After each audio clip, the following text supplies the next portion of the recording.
बीच में बड़ी खबर आ रही है, चुनाव आयोग की तरफ से जवाब आ गया है। राहुल गांधी के आरोपों पर चुनाव आयोग का रिस्पांस, चुनाव आयोग का जवाब, इन्हें आधारहीन बताया गया है।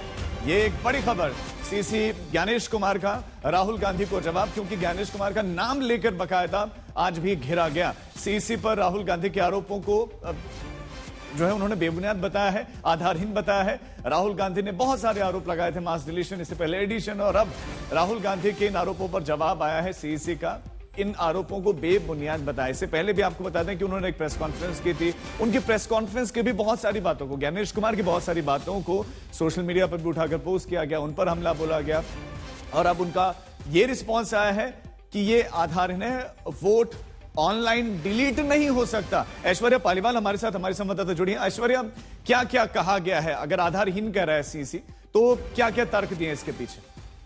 देखिए, मैं आपको बता देती हूँ कि 5 तर्क जो है वो सामने आए हैं, और एलिगेशन जो है चुनाव आयोग का कहना है कि ये सारे इनकरेक्ट हैं, बेसलेस हैं सारे के सारे। डिलीशन ऑफ वोटर्स नहीं किया जा सकता, कोई भी आदमी जो पब्लिक के अंदर हो वो ये नाम नहीं काट सकता है, ये बात एकदम स्पष्ट की गई है। और ये जो है ये मिसकंसीव किया गया है राहुल गांधी द्वारा। देखिए, हमने देखा किस तरीके से जो प्रेस कॉन्फ्रेंस हुई थी उसके अंदर राहुल गांधी ने बोला कि उनके पास वो शख्स है जिनका नाम डिलीट हुआ है, और वो भी शख्स है जिन्होंने वो नाम डिलीट किया है। आगे बढ़ के उन्होंने बोला कि डिलीशन अपॉर्चुनिटी जो है हर्ड, जब देखिए अगर मेरा नाम कटता है तो मेरे पास अपॉर्चुनिटी होती है कि फिर मैं डीएम के पास जाऊं, सीईओ के पास जाऊं, मेरा नाम बिना मुझे बताए और बिना मेरी जानकारी के डिलीट नहीं हो सकता है। चुनाव आयोग का ये उन्होंने ये स्पष्ट किया है। 2023 का उन्होंने जो दिया कि अनसक्सेसफुल अटेम्प्ट हुए थे और उसको अनसक्सेसफुल अटेम्प्ट्स हुए थे और उसको इलेक्शन कमीशन ने खुद इन्वेस्टिगेट किया था। जब चुनाव की बात करें तो, और रिकॉर्ड्स की अगर बात करें तो वो जो जीतने वाले थे वो बीजेपी के थे,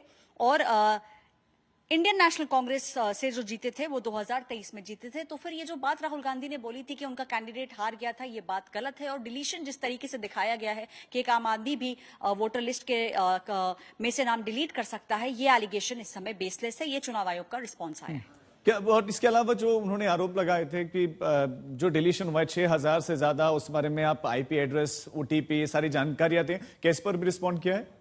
और सीआईडी जो इन्वेस्टिगेशन करी, जो उन्होंने जवाब मांगा है, उस पर रिएक्ट किया है?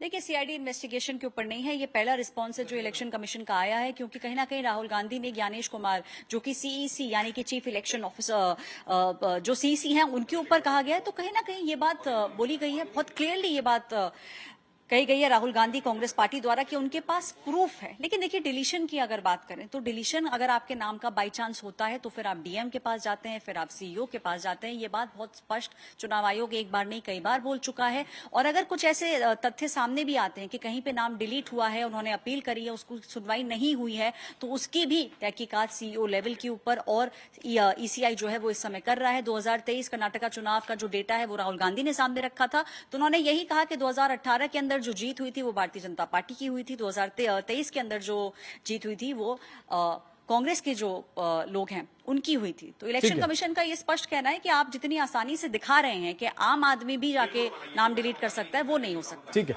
ऐश्वर्या बने रहे हमारे साथ। आशुतोष, इस पर आपका रिस्पांस, क्योंकि आधारहीन बता दिया है चुनाव आयोग ने, और कहा कि जितना आसानी से कहा गया ऐसा इतना आसानी से है नहीं कि कोई भी आम व्यक्ति जाकर किसी का भी डिलीट कर दे वोटर।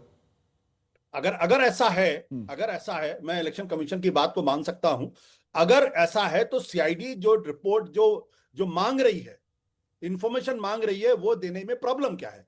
एक नहीं 18 रिमाइंडर्स दिए गए, और इसके अलावा जो स्टेट इलेक्शन कमीशन है उसने भी कहा है कि आप ये डेटा दीजिए। तो जब दो संस्थाएं मांग रही है इलेक्शन कमीशन, तो इलेक्शन कमीशन क्यों नहीं दे रहा है? तो मैं प्राइवेट इंडिविजुअल की बात ही नहीं कर रहा हूं। वैसे तो राहुल गांधी प्राइवेट इंडिविजुअल नहीं है, Rahul Gandhi leader of opposition है। तो अगर कर्नाटक की सीआईडी पूछ रही है तो यही बात और यही जानकारी आप उनको दे दीजिए। आप क्यों नहीं दे रहे? ठीक है आशुतोष, मौसमी के पास हम चलते हैं, उनके साथ में कांग्रेस नेता भी हैं। मौसमी, बात करें सर जी, बढ़ जाइए जी। देखिए, हमारे साथ वो उम्मीदवार हैं जो आलन से जीते हैं 2023 में। चुनाव आयोग ने अपने जवाब में बीआर पाटिल साहब का नाम भी दिया है। चुनाव आयोग का पाटिल साहब जवाब आया, आज आप मंच पे भी राहुल गांधी के साथ नजर आए। यहाँ पे वो कह रहे हैं कि आप 2023 में तो जीत गए थे और कोई भी डिलीशन नहीं हो सकता ऑनलाइन इस तरीके से, जो राहुल गांधी कह रहे हैं सरासर गलत। अगर इसका इंक्वायरी हो जाता तो सारा कुछ मामला बाहर आता।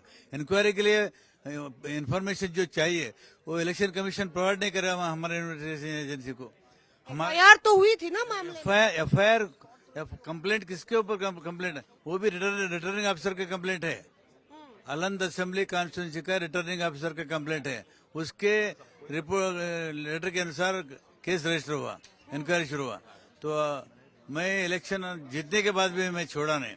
अलंद डीवाईएसपी को दिया गया तो इलेक्शन कमीशन रिप्लाई नहीं दिया। एडिशनल एसपी बताइए कि चुनाव आयोग तो शुरू से यही कह रहे हैं कि जो डिलीशन है वो नहीं हो सकता ऑनलाइन किसी भी पब्लिक मेंबर से। हम साबित करेंगे ना अभी हाँ हमारे साथ में जो आए थे लोग, और इसके 6,994 वोट उससे उतना डिलीट के लिए रिक्वेस्ट भेजा रहा है। लेकिन जो हम पूछते हैं तो किसी ने भी नहीं बताया मैं रिक्वेस्ट भेजा। सिर्फ जेन्युइन 24 लोग, 24 लोग उन्होंने पूछा हाँ हमारा तबादला हो गया। हम आप कह रहे हैं 6,000 में से सिर्फ 24 लोग ने बोला कि हाँ मैंने डिलीट किया, बाकी ने नहीं किया। नहीं किया। पर फिर ऐसा चुनाव आयोग क्यों कह रहा है? चुनाव आयोग का शायद ठीक है, इनको मौसमी। बचा के रखने का काम कर रहे हैं जो बदमाशी की है।